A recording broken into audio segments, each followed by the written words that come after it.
Oh, man. Cute. 1, 2. Well, when I was walking up here, Coach told me I'm a little guy. Ooh, that was low. I'm like, yeah, this is me. I know what some of y'all may be thinking, and I just want to kind of bust your bubble and say, no, I'm not single. I am in a relationship.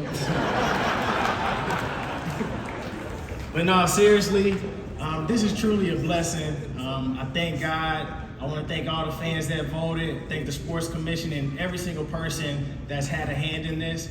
I want to start off my speech by saying this. By a show of hands, has anybody ever had a bad day? That was me today. I had a bad day today.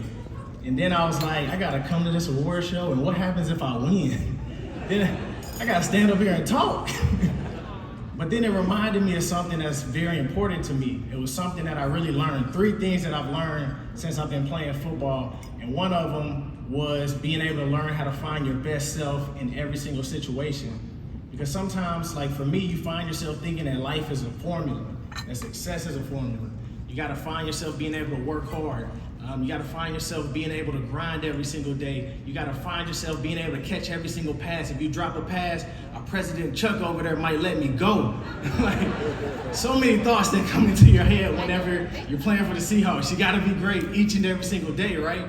But the biggest thing that I learned is not trying to be able to find a formula, but learning how to be great given every situation.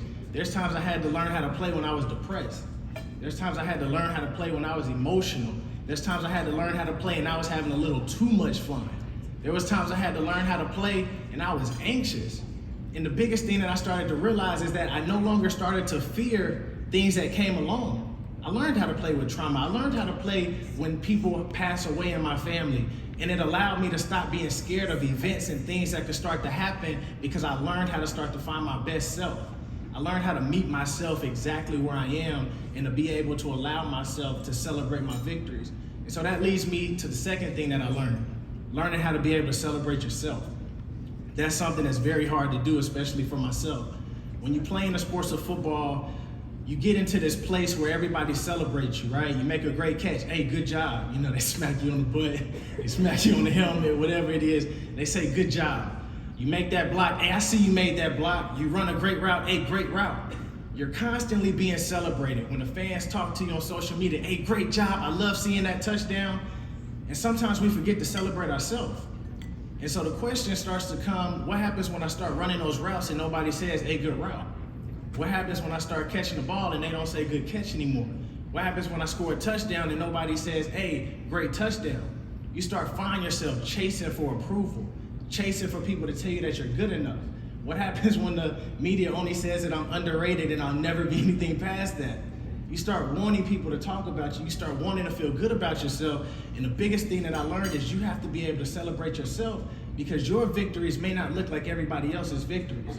What I consider a win of myself may be a loss in the eyes of the media or the opinions of other people.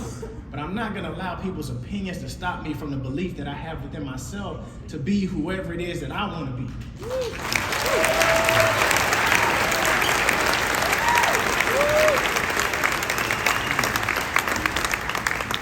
Appreciate it, but I gotta remember where I'm at.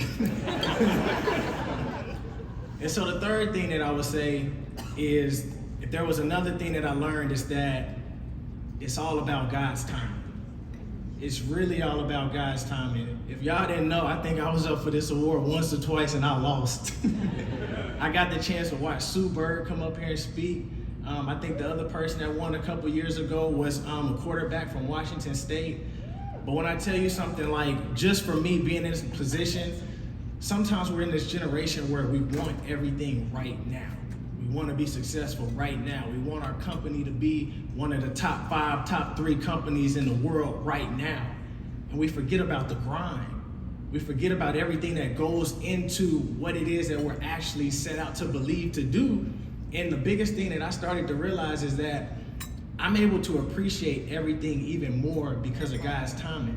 When I was in college, man, I remember I couldn't play in front of my dad and uncle's legacy. I didn't know how I was gonna do it. And then I just found out I'm going in the Ring of Honor.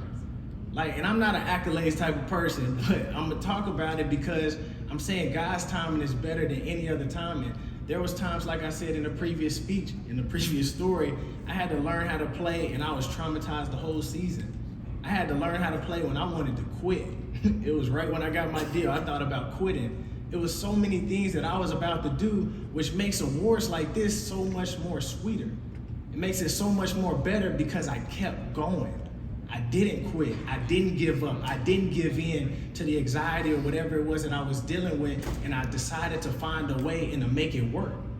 And so the last thing that I want to say, if I can remember correctly, is I kind of compare life to this analogy of track. You have a lane, you have events, you have people, and you have a finish line. And just like each and every person in here, we're all given a lane. And we all got to be able to run our lane. And every event isn't going to be the same event. Each and every one of us face different events that happen in our life. And other people may not ever be able to relate to it, just like some who run the 4x4 and some who run the 200 meters. But every event matters.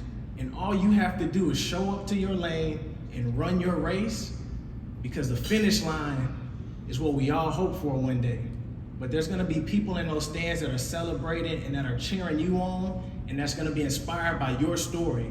They might not be inspired by the mile or the 800, but somebody's gonna be inspired by that mile run in the 800.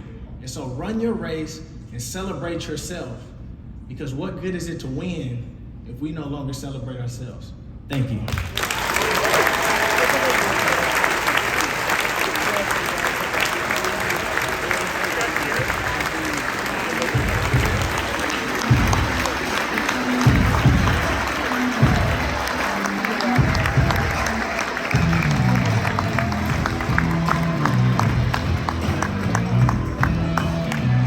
I think that's it. That is the 2022 Sports Star of the Year.